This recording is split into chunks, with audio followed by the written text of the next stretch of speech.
जय श्री राम दोस्तों, मेरा नाम केशव पाल। मैं इस ज्ञान गंगा पे 36वां वीडियो बना रहा हूँ। इसमें जो है श्रीमद् देवी भागवत में सृष्टि रचना चल रहा है। तो आइए देखते हैं। 3 वीडियो में हमने बनाया है 33, 34, 35 और तीनों में हमने बताया कि ये रामपाल केवल गुमराह किया है। यहाँ पे कोई ब्रह्मा विष्णु महेश की माता दुर्गा नहीं है, बल्कि माता एक शक्ति है और वह शक्ति जो है इस ब्रह्मांड की उत्पत्ति करती है और ब्रह्मांड का सृजन पालन संहार करती है। अब जैसे ब्रह्मा जी में राजसी शक्ति है, अगर राजसी शक्ति नहीं होता तो सृष्टि कैसे करते हो? वहीं जो है विष्णु भगवान में सात्विक शक्ति है, अगर सात्विकी शक्ति नहीं होता तो पालन कैसे करते? और वहीं भगवान शिव में तामसी शक्ति है, यदि तामसी शक्ति नहीं होता तो संहार कैसे करते? दोस्तों, उदाहरण के तौर पर यह समझाया गया कि जैसे ये उंगली हमारी है, हम इसको हिला डुला रहे हैं ये शक्ति की वजह से। तो हमारे शरीर में जो जीव है वह स्वयं शिव है, परमात्मा है, और जो ये शरीर है यही प्रकृति है, और इसमें जो शक्ति है वो प्रकृति की शक्ति से हम बोल रहे हैं, चाल रहे हैं, चल रहे हैं, फिर रहे हैं। अगर वो प्रकृति की शक्ति ना हो तो हम कुछ भी करने में समर्थ नहीं है। तो आइए आगे की इस वीडियो में हम देखते हैं और आगे की पढ़ते। दोस्तों, यह वही रामपाल की ज्ञान गंगा है। इसमें जो है ये लिखा है श्रीमद् देवी भागवत महापुराण में सृष्टि रचना का प्रमाण। आज हम लोग ये पढ़ने वाले हैं। ये पृष्ठ संख्या 119 120 लिखा हुआ है। इस पर ही लिखता है, ये पढ़ने वाले हैं हम लोग आज इसको। तीसरा स्कंद पृष्ठ संख्या 123 पर श्री विष्णु जी ने श्री दुर्गा जी की स्तुति करते हुए कहा, तुम शुद्ध स्वरूपा हो, यह सारा संसार तुम्हीं से उद्भासित हो रहा है। ब्रह्मा और शिव हम सभी तुम्हारी कृपा से विद्यमान है। हमारा आविर्भाव मतलब जन्म और तिरोभाव मतलब मृत्यु हुआ करता है, अर्थात हम तीनों देवता नाशवान है। तुम ही नित्य हो, जगत जननी हो, प्रकृति देवी हो। हे देवी, यदि महाभाग विष्णु तुम्हीं से प्रकट हुए हैं, शंकर जी स्तुति करते बोल रहे हैं, तो उसके बाद ऊपर होने वाले ब्रह्मा भी तुम्हारे ही बालक हुए। फिर मैं तमोगुणी लीला करने वाला शंकर क्या तुम्हारी संतान नहीं हुआ, अर्थात मुझे भी उत्पन्न करने वाली तुम ही हो। तो आज ये दोनों को हम लोग देखते हैं। यहाँ क्या भगवान विष्णु ने तिरोभाव विर्भाव बताया कि मेरा जन्म होता है, मृत्यु होता है। यह हमारे पास संस्कृत और हिंदी दोनों वाला है। तीसरा स्कंद है देवी भागवत। इसमें जो है यहाँ पे विषय है भगवती के चरण नख में त्रिदेवों को संपूर्ण ब्रह्मांड का दर्शन होना, भगवान विष्णु द्वारा देवी की स्तुति करना। यहाँ से स्तुति कर रहे हैं 257 पृष्ठ पे। भगवान बोले, प्रकृति और विधात्री देवी को मेरा निरंतर नमस्कार है। कल्याणी कामदा वृद्धि तथा सिद्धि देवी को बार बार नमस्कार है। सचितानंद घन रूपिणी तथा संसार की योनि स्वरूपा देवी को नमस्कार है। योनि स्वरूपा मतलब संसार को उत्पन्न करने वाली। ये ब्रह्मा विष्णु महेश की दोस्तों माता नहीं है, ये पूरे संसार की माता है। आप पंचकृत विधात्री तथा श्री भुवनेश्वरी देवी को बार बार नमस्कार है। पंचकृत 5 कार्य करने वाली। कौन सा 5 कार्य? सृष्टि, स्थिति, संहार, निग्रह और अनुग्रह। ये 5 कार्य इनके हैं। जब आप शिव पुराण पढ़ेंगे तो इसमें भी भगवान शिव के 5 कार्य हैं: सृष्टि, स्थिति, संहार, तिरोभाव, अनुग्रह। ये तिरोभाव को ही निग्रह बोले हैं और अनुग्रह। वही चीज ये भी स्तुति करते हुए भगवान विष्णु भी कर रहे हैं कि आप 5 कृत्य 5 कार्य करती है। समस्त संसार की एकमात्र अधिष्ठात्री तथा कुट अस्त रूपा देवी को बार बार नमस्कार है। अर्ध मात्रा की अर्थभूता एवं हल लेखा देवी को बार बार नमस्कार है। हे जननी, मैंने जान लिया है कि यह समस्त विश्व आप में समाहित है तथा संपूर्ण ब्रह्मांड के सृष्टि और संहार भी आप ही करती है। इस ब्रह्मांड के निर्माण में आपकी विस्तृत प्रभाव वाली शक्ति ही मुख्य हेतु है। तब मुझे यह ज्ञात हो गया है कि आप ही संपूर्ण लोकों में व्याप्त है। इस सत्य असत्य संपूर्ण जगत का विस्तार करके उस चित्त ब्रह्म पुरुष को यथा समय आप इसे समग्र रूप से प्रस्तुत करती है। अपनी प्रसन्नता के लिए 16 तत्वों तथा महत्व आदि अन्य 7 तत्वों के साथ आप हमें इंद्रजाल की तरह प्रतीत होती है। हे जननी, आपसे रहित यहाँ कोई भी वस्तु दिखाई नहीं देती है। आप ही समस्त जगत को व्याप्त करके स्थित रहती है। बुद्धिमान पुरुषों का कथन है कि आप शक्ति के बिना वह परम पुरुष भी कुछ करने में असमर्थ है। यानी माता के शक्ति के बिना कोई कुछ नहीं कर सकता। अब यहाँ पे आप अपने कृपा प्रभाव से संसार का कल्याण करती है। हे देवी, आप ही अपने तेज से सृष्टि काल में संपूर्ण जगत को उत्पन्न करती हैं तथा प्रलय काल में इसका शीघ्र ही संहार कर डालती है। हे देवी, आपके वैभव के लीला चरित्र को भली भांति जानने में कौन समर्थ है? हे जननी, मधु कैटभ नामक दोनों दानवों से आपने हमारी रक्षा की है। आपने ही हम लोगों को अपने अनेक विस्तृत लोक दिखाए तथा अपने अपने भवन में हमें परमानंद का अनुभव कराया। हे भवानी, यह आपके संसार आपके दर्शन का ही महान प्रभाव है। हे माता, बार बार माता शब्द का जो प्रयोग किया है, इसी से रामपाल कहता है कि दुर्गा इनकी माता है। यह रामपाल का एक कबीर बड़ा की कृष्ण एक पुस्तक इसने लिखा है।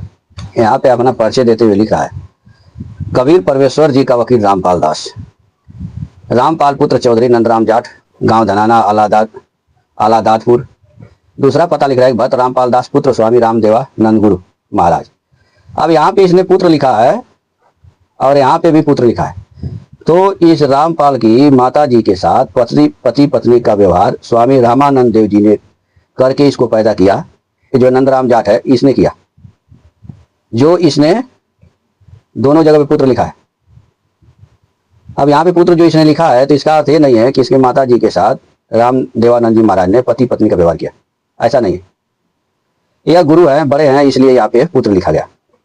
जब मैं विष्णु शिव तथा ब्रह्मा भी आपके अपूर्व चरित्र को जानने में समर्थ नहीं है, तब अन्य कोई कैसे जान सकेगा। हे महिमामयी भवानी, आपके रचे हुए इस ब्रह्मांड प्रपंच में न जाने कितने ब्रह्मांड भरे पड़े हैं। हम लोगों ने आपके इस लोक में अद्भुत प्रभाव वाले दूसरे विष्णु शिव तथा ब्रह्मा को देखा। हे देवी, क्या वे देवता अन्य लोकों में नहीं होंगे। हम लोग आपकी इस अद्भुत महिमा को कैसे जान सकते हैं। दोस्तों, यहाँ जो अन्य ब्रह्मा विष्णु महेश दिखाने का मतलब यह है कि अनंत ब्रह्मांड होते हैं। अनंत ब्रह्मांड में जितने ब्रह्मांड होते हैं, उन हर ब्रह्मांड में एक ब्रह्मा विष्णु महेश होते हैं। तो देवी जी ने ये दिखाया कि अनंत ब्रह्मांड है, अनंत ब्रह्मा विष्णु महेश है। हे जगदम्बा, हम लोग आपके चरणों में मस्तक झुकाकर यही याचना करते हैं कि आपका यह दिव्य स्वरूप हमारे हृदय में सदा विराजमान रहे, हमारे मुख से सदा आपका ही नाम निकले और हमारे नेत्र प्रतिदिन आपके चरण कमलों के दर्शन पाते रहे। हे माता, आपकी यह भावना हमारे प्रति सर्वदा बनी रहे कि ये सब हमारे सेवक हैं और हम भी सर्वदा आपको मन में अपनी स्वामिनी समझते रहे। हे अर्य, इस प्रकार हमारा और आपका माता पुत्र का अन्य संबंध सर्वदा बना रहे।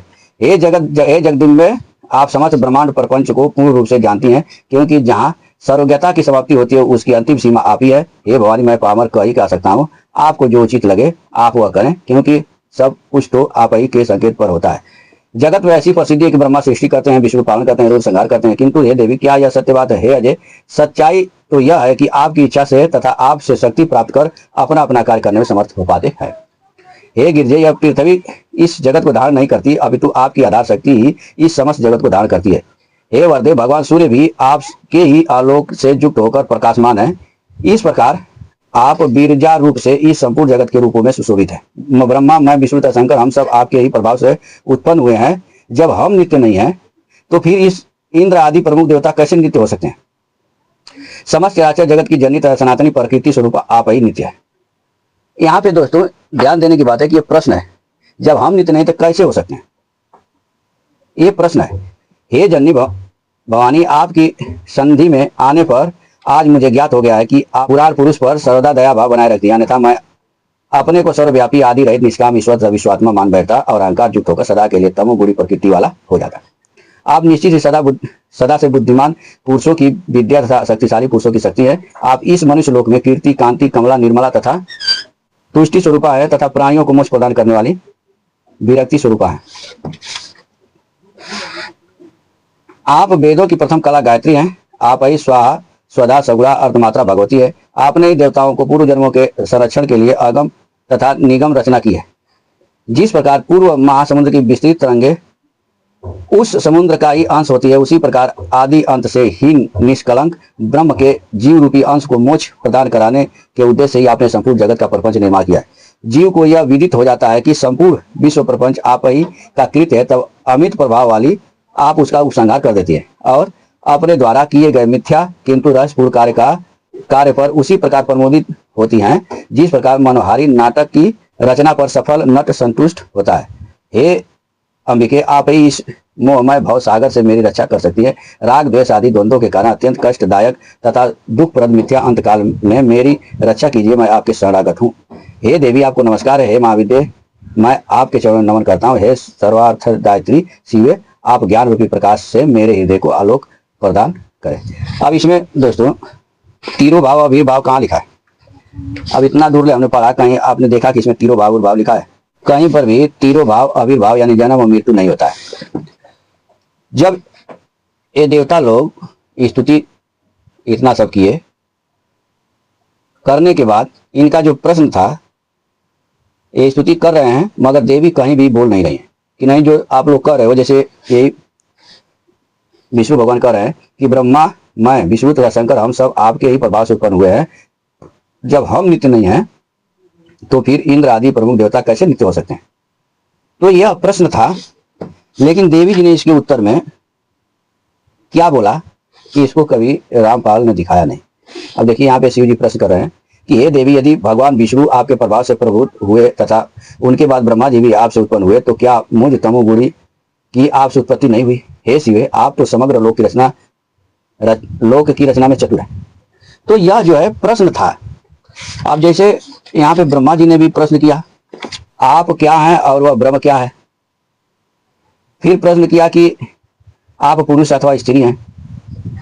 तो इन सारों प्रश्नों का जो है उत्तर देवी जी आज बोलना स्टार्ट की, मैं और पार ब्रह्म सदा एक ही है, कोई भेद नहीं है, क्योंकि जो वे है वही मैं हूं और जो मैं हूं वही वे है। बुद्धि ब्रह्म से ही हम दोनों में भेद दिखाई पड़ता है। ब्रह्म अद्वितीय एक नित्य एवं सनातन है। केवल सृष्टि रचना के समय वह पुनः द्वैत भाव को प्राप्त होता है। सृष्टि काल में मैं न स्त्री हूं न पुरुष हूं न नपुंसक हूं, परंतु जब पुनः सृष्टि होने लगती है तब पूर्वतः यह भेद बुद्धि के द्वारा उत्पन्न हो जाता है। अब बता रहे हैं कि देवी जी की मैं क्या मैं ही बुद्धि, श्री, घृति, कृति, स्मृति, श्रद्धा, मेघा, लज्जा, शुद्धा, तीसरा सारी चीज बताते हुए कह रहे हैं कि सब कि जो विभिन्न प्रकार की नारियां वह सब मैं ही हूँ। हे पद ने सब कुछ मैं ही हूँ। अब यहाँ पे बता रही हैं कि निश्चित ही मैं समस्त देवताओं में भिन्न भिन्न नामों से विराजती हूँ तथा शक्ति रूप से प्रकट होती हूँ और पराक्रम करती हूँ। मैं ही गौरी हूँ। गौरी भगवान शंकर की गौरी, ब्राह्मी जो सरस्वती जी ने कहते हैं, रौद्री रुद्र की, काली ब्राही ब्रा भगवान की, वैष्णवी विष्णु भगवान की, शिवा शिव भगवान की, वारुणी वरुण भगवान की, कावेरी नरसिंही। यानी दोस्तों ये क्या है? सब शक्ति रूप में विद्यमान है, शक्ति है। तो यहाँ पे कह रहे हैं कि जल में शीतलता, अग्नि में उष्णता, सूर्य में प्रकाश और चंद्रमा ज्योत्सना के रूप में मैं यथेष्ट प्रकट होती हूँ। यहाँ बोल रहे हैं कि हे विदेही, संसार का कोई भी जीव मुझसे रहित होकर स्पंदन के कर्ण में समर्थ नहीं हो सकता। यह मेरा निश्चित है, इसे मैं आपको बता दे रही हूँ। यदि मैं शिव को छोड़ दूं तो शक्ति इनों का दैत्यों का संहार करने में समर्थ नहीं हो सकते। यानी ये क्या है? भगवान शिव शंकर में शक्ति है। आप ही जब सृष्टि करना चाहते हो तो उसमें शक्ति के कारण है। राजसी शक्ति, ब्रह्मा जी में राजसी शक्ति। तो दोस्तों ये कुल मिला जुला करके क्या है? शक्ति है। शक्ति से ये उत्पन्न होते हैं। जैसे एक डीएम है, तो वह डीएम क्या है? मनुष्य ही है ना, उसको डीएम की शक्ति मिल गई है तो वो डीएम हो गया। ये नहीं कि डीएम हो गया तो उसका 10 हाथ पैर हो गए, उसके भी 2 ही हाथ पैर हैं, वो भी गोरा काला है, लेकिन उसमें वह शक्ति डीएम की आ गई तो डीएम हो गया। ईसाई यहाँ पे जो ब्रह्मा विष्णु महेश हैं इसमें शक्ति के रूप में है ये। अब जैसे डीएम की पदवी पे आ गया है, तो आया है वो डीएम बन गया है, तो उस डीएम की पदवी को उस व्यक्ति का माता कह सकते हैं, क्योंकि वही उसको डीएम बना के उत्पन्न किया है। ये नहीं कि जैसे हमारी माता ने हमें गर्भ में 9 महीने रखा हमको उत्पन्न किया, ऐसे ब्रह्मा विष्णु महेश को उत्पन्न किया माता दुर्गा ने, ऐसा नहीं। माता दुर्गा क्या है? एक शक्ति है।